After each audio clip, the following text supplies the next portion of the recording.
কালকে তোমরা আমার বরের শশা কাটা দেখছিলে, তো আজকে আমি অনেক শশা রান্না বসিয়ে দিয়েছি। তারপর শশাগুলো কীরকম করে ভেজে নেবে লাল লাল করে। আমার ভাজা হয়েই গেছে শশা ভাজা। তো আমি এর মধ্যে জিরা দেবো,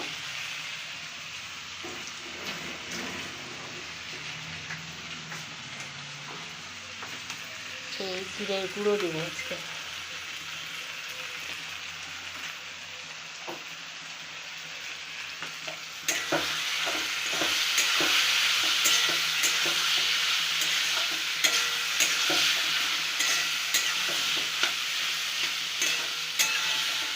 জিরের গুঁড়ো আর হচ্ছে একটু হালকা সামান্য আদা বাটা, লঙ্কাও পড়েছে।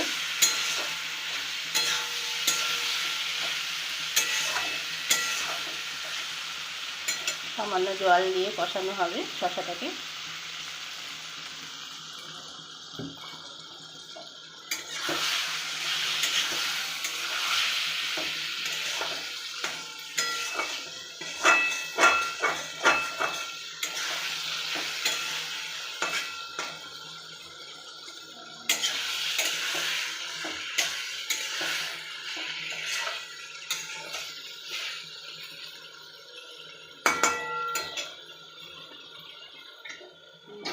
আদা বাটা দিতে হবে, সামান্য একটু আদা বাটা দিয়েছি।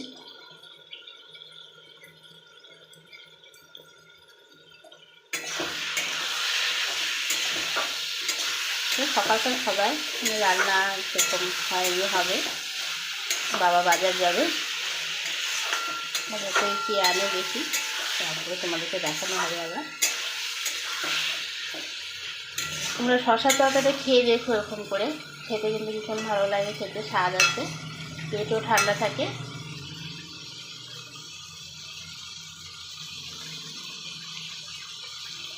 এটা যত কষবে অতই স্বাদ।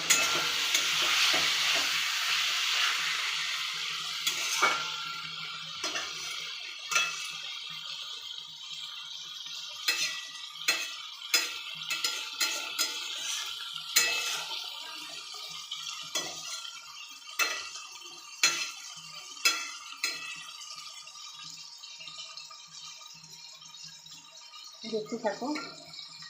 এই জল দিলাম আমি, ঝোল যে যার মতন ঝোল খাবে, আমি বেশি ঝোল দিই না, যেহেতু এটা শশার তরকারি তো বেশি ঝোল ভালো লাগবে না খেতে, মাখা মাখা স্বাদ লাগবে।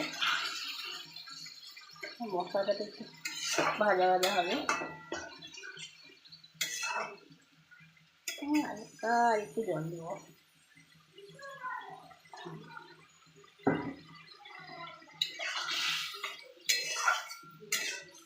এই হচ্ছে শশার তরকারি।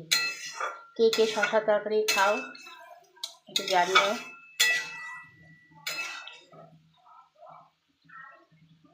দেখো কালারটা, আমি কিন্তু শুকনো লঙ্কা দিইনি, তবু লাল লাল হয়েছে তরকারি।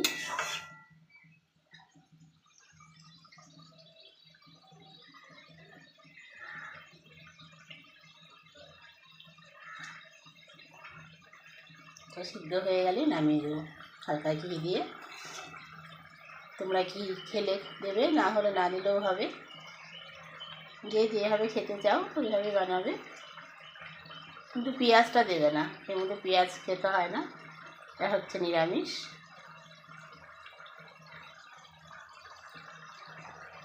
পেঁয়াজ রসুন এগুলো কিছুই পড়বে না, শুধু জিরা বাটা আর আদা, কাঁচা লঙ্কা, এই দিয়েই তরকারিটা হবে।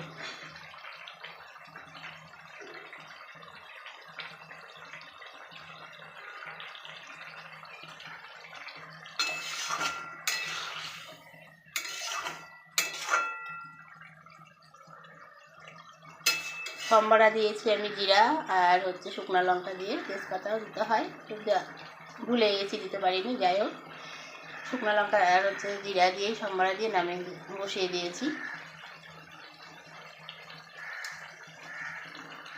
হচ্ছে তরকারি।